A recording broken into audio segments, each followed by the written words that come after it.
இன்னைக்கு ஏதோ ஒரு வகையில ஏதோ ஒரு காரியத்தை குறிச்சு என்ன செய்றாங்க, மக்கள் மத்தியில ஒரு பெரிய பயம், பயத்துல தான் இருக்காங்க. யார்கிட்ட கேட்டாலும் பயம் இல்லாம நான் சந்தோஷமா இருக்கேன், சமாதானமா இருக்கேன் அப்படின்னு சொன்னா ஒரு சிலர் தானே இருக்கலாம்.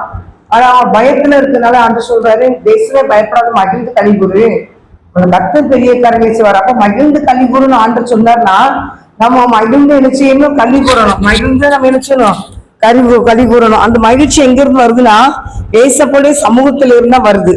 அந்த மகிழ்ச்சி எங்கிருந்து வருது? சங்கீதம் 37ஆம் அதிகாரத்துல நம்ம பார்த்தோம்னா 37ஆம் அதிகாரம் 4ஆம் வசனத்தை பார்த்தோம்னா, கர்த்தரிடத்தில் மனமகிழ்ச்சியோடு அவர் உன் இருதயத்தில் வேண்டலாம் உனக்கு அருள் செய்வார் அப்படின்னு சொல்லிட்டு, அப்ப கர்த்தரிடத்தை என்ன செய்யணுமா, மனமகிழ்ச்சியா இருக்கணுமா. மனமகிழ்ச்சியா இருந்தா நமக்கு நினைச்சுவாரா, நம்ம இருதயத்தில் எல்லாத்தையும் நினைச்சுவார், வேண்டுதெல்லாம் அருள் செய்வார்னு சொல்லி வசனம் போட்டிருக்கு.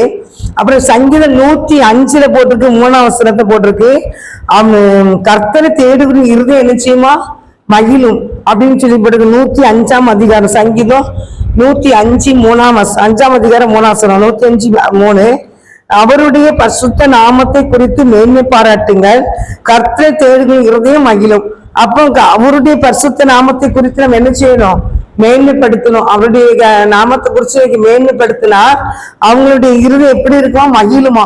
அப்ப நம்ம ஒவ்வொரு நாளிலையும் கர்த்தருடைய பிள்ளைகள் என்ன செய்யணுமா, மகிழ்ச்சி இல்லைன்னா அவருடைய நாமத்தை குறித்து நம்ம என்ன செய்யணும், மேன்மைப்படுத்தணும். அதே நம்ம அழைக்கப்பட்டிருக்கிறோம். ஒவ்வொரு கர்த்தருடைய பிள்ளைகளும் ஆண்டவருடைய பிள்ளைகளா நம்ம மாறி இருக்கிற காரணம் என்னடா, அவருடைய அந்த பரிசுத்த நாமத்தை என்ன செய்யணுமா குறிச்சு